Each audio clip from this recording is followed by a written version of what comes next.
Hello everyone, माझ्या YouTube चॅनलमध्ये तुमच्या सर्वांचं स्वागत आहे. तर आज आम्ही चाललेलो आहोत राजीव गांधी नॅशनल पार्कमध्ये, जे की आहे पुण्यामध्ये, म्हणजेच पुण्यामधलं एक झू. म्हटलं श्रीला सगळे ॲनिमल्स वगैरे दाखवावं आणि हा एक्सपिरियन्स तुमच्यासोबत शेअर करावा. जर तुम्ही पुण्यात राहत असाल आणि तुमचं लहान बाळ असेल तर तुम्ही या जागेला नक्की व्हिजिट केलं पाहिजे, कारण की इथे लहान मुलांना बघण्यासारखं खूप काही आहे. इथे बाहेर गेल्यानंतर छोटी छोटी दुकानं आहेत, इथून तुम्ही खाऊ घेऊ शकता, कारण की हे जे पार्क आहे ते खूप मोठं आहे. आतमध्ये खाण्यासाठी तुम्ही काही वस्तू घेऊन जाऊ शकता, म्हणजेच तेवढंच पोटाला आधार आणि खायलाही छान वाटतं. अशी मिनी ट्रिप तुम्ही करू शकता. बाहेर तिकीट काढायचं ऑनलाईन आणि ऑफलाईन दोन्ही ऑप्शन्स अवेलेबल आहेत.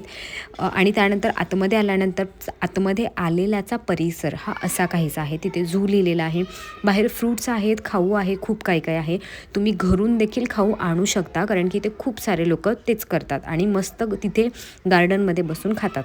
आल्या आल्या मंकीचं दर्शन झालं आणि श्री तर काय बाबा, ते बघून इतका आश्चर्यचकित झाला होता की विचारू नका. ते सगळं बघत बसला होता तो आणि एकदम असा शॉक होऊन बघत होता की हे काय आहे. आणि इथे सर्प आहेत खूप जास्त, म्हणजे सापाचं म्हणजे संग्रहालय आहे. इकडे खूप सारे साप आहेत, सिक्युअर आहे सगळं, आणि तिथे बघितल्यानंतर खूप छान वाटतं.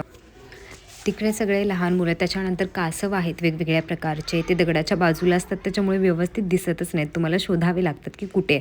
आणि जास्त करून साप आहेत, कारण की आपण असं डोळ्यांनी बघणं आणि टी व्हीमध्ये बघणं ह्या दोघांमध्ये खूप जास्त फरक आहे. लहान मुलं जेव्हा हे बघतात ना, तेव्हा खूप अशी आश्चर्यचकित बनतात, म्हणजे जसं की हे अजगर वगैरे, कारण की त्यांनी सगळं टी व्हीमध्येच बघितलेलं आहे. हे स्टार शेप असलेलं टॉर्टोईज म्हणजेच कासव, हे बघा कसे एकदम आश्चर्यचकित होऊन बघत होते. आणि माझं श्री तर काय, म्हणजे हे काय चालू आहे असं बघत होता. हे बघा सरडा, आणि तिथे ना बाजूला अशी माहिती पण लिहिलेली आहे की हा कोणता प्राणी आहे आणि याचं नाव काय आहे वगैरे वगैरे. म्हणजे तुम्हाला ते बरं पडतं की तुम्ही काय बघताय, कशाबद्दल म्हणजे कशासाठी आहे ते, त्याची इन्फॉर्मेशन सगळी तुम्हाला बाजूला दिसेलच. इथे जास्त करून साप आहेत आणि हे असे त्याच्यासाठी, आणि हे लोक त्यांची तेवढी केअर पण करतात, म्हणजे लाकूड तिथे प्रॉपर, झाडं, त्यांना खाणं पिणं आणि व्यवस्थित पॅक आहे, त्याच्यामुळे तुम्हाला घाबरण्याची काहीच गरज नाही आहे. जर तुमचं लहान बाळ असेल तर तुम्ही नक्की म्हणजे जे झू आहे त्याला व्हिजिट करा, कारण की खूप छान आहे हे लहान मुलांसाठी. म्हणजे आपल्याला मोठं असताना हे बघून खूप छान वाटत होतं, तर लहान मुलांना तर काय किती कुतूहल वाटत असेल हे सगळे प्राणी ते जेव्हा प्रत्यक्षात बघतील आणि नेचरशी कनेक्ट करतील आणि चांगल्या मोकळ्या हवेमध्ये जाऊन हे सगळ्या गोष्टी एक्सपिरियन्स करतील, तेव्हा खूपच छान वाटतं आणि त्यांना बघून आपल्याला छान वाटतं. त्याच्यामुळे तुम्ही पण अशी जरा ट्रिप बघाच, कारण की याच्यामध्ये खूप सारे प्राणी आहेत, म्हणजे नुसते साप नाही, सापाचं तर आहेत खूप सारे व्हेरिएशन्स आहेत सापाचे, म्हणजे प्रजाती आहेत खूप साऱ्या सापांच्या. आणि अशा लाकडांवरती वगैरे ना, तर तुम्हाला शोधावं लागतं की अरे कुठे आहे तो, कारण की सेम कलर, म्हणजे लाकडाच्या कलरचा. हे तर अजगर बघा, एका कोपऱ्यामध्ये जाऊन बसलेला, आम्ही बराच वेळ शोधल्यानंतर आम्हाला दिसलं. पायथन, त्याची इन्फॉर्मेशन अशी बाजूला होती. इकडे सरपंच सगळ्या प्रजाती बघितल्यानंतर, सापांच्या प्रजाती बघितल्यानंतर आम्ही जरा पुढे गेलो.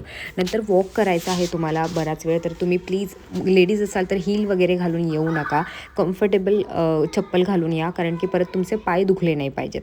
इथे मस्त असा एन्जॉय करू शकता तुम्ही, म्हणजे मुलासोबत टाईम घालवू शकता. आम्हाला चालायला तर खूप छान वाटत होतं, श्रीला घेऊन त्याला चालवत, थोडे फोटो काढत, थोड्या व्हिडिओ काढत, म्हणजेच ह्या ज्या मेमरी आहेत त्या आम्ही सगळ्या स्टोअर करत होतो. आणि इकडे संडे असल्यामुळे खूपच जास्त गर्दी होती, पण कितीही गर्दी असली तरी काही प्रॉब्लेम नाही, कारण की हे खूप मोठं उद्यान आहे, त्याच्यामुळे असं जास्त क्राऊड असा वाटत नाही.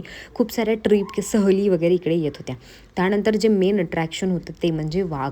आणि आम्ही गेलो तर तेव्हा तर काय वाघ दर्शनच देत नव्हता, पण नंतर एका कोपऱ्यातून असं वाटलं की अरे तो येतोय, बघते तर काय तिकडून वाघ आला होता. आणि इतके सगळे किंचाळत होते त्या वाघाला बघून की बाप रे. आणि तो पण बिचारा शांतपणे तिकडून निघून चालला होता, म्हणजे त्याला सगळ्यांना त्याचं दर्शन द्यायचंच होतं. सगळी लहान मुलं ओरडत होती टायगर टायगर टायगर, आणि तो बघा कसा मस्त. आणि आम्हाला पण खूप छान वाटलं, तो असा वावरत होता फ्रीली, आणि सगळे लोक त्याला बघून सगळे फोटोज वगैरे काढत होते, लहान मुलं ओरडत होती.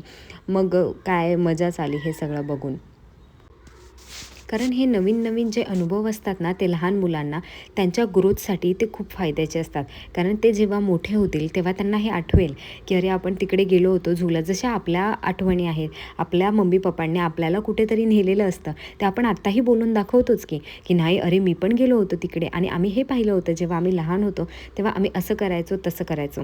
आम्हाला पण ह्याच मेमरी आमच्या श्रीला द्यायच्या आहेत. आता त्याला एवढं काही कळत नाही आहे, पण तरी हे सगळं तो एक्सपिरियन्स करतो आहे, आणि हे सगळं तर मेमरीज मी कॅप्चर करून ठेवलेल्याच आहेत की जेव्हा तो मोठा होईल तेव्हा हे सगळं बघेलच. त्याच्यानंतर एक व्हाईट वाघ आहे, म्हणजे व्हाईट टायगर आहे. म्हणजे फर्स्ट आपण जो टायगर बघितला तो, त्यानंतर हा व्हाईटवाला टायगर आणि मध्ये अशा छोट्या छोट्या गुहा केलेल्या आहेत. तर ते त्याच्यामध्ये बघतात, इकडून तिकडे असे जात असतात आणि बघायला किती छान वाटतात ना हे प्राणी. थोडीशी भीती वाटते की भस्कन अंगावर आला तर, पण नाही तेवढं काही, तर हे सिक्युअर आहे.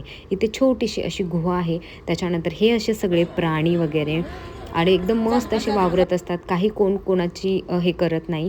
इथे बघा असं गार्डन आहे मोठंसं. तिथे तुम्ही घरून खाऊ आणू शकता किंवा तुम्ही बाहेर जे दुकान आहे तिथूनही घेऊ शकता.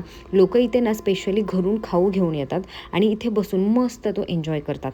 इथे खूप साऱ्या स्कूलच्या ट्रिप पण आल्या होत्या, म्हणजे बाहेरून, पुण्यातून किंवा महाराष्ट्रातून खूप सारे लोक इकडे येतात. इथे हरिण, वेगवेगळ्या प्रकारचे हरिण, सांबर असे खूप प्राणी बघायला मिळाले. काहींची तर नावं पण माझ्या लक्षात नाही आहेत. आणि हे कसं प्रसन्नपणे मोकळ्या ह्याच्यामध्ये वावरत होते आणि लोकही व्यवस्थित ते बघत होते. म्हणजे मी तरी कोणाला असं छेडछाड करताना नाही. जर तुम्हाला माझा व्हिडिओ आवडला असेल तर लाईक, शेअर, सबस्क्राईब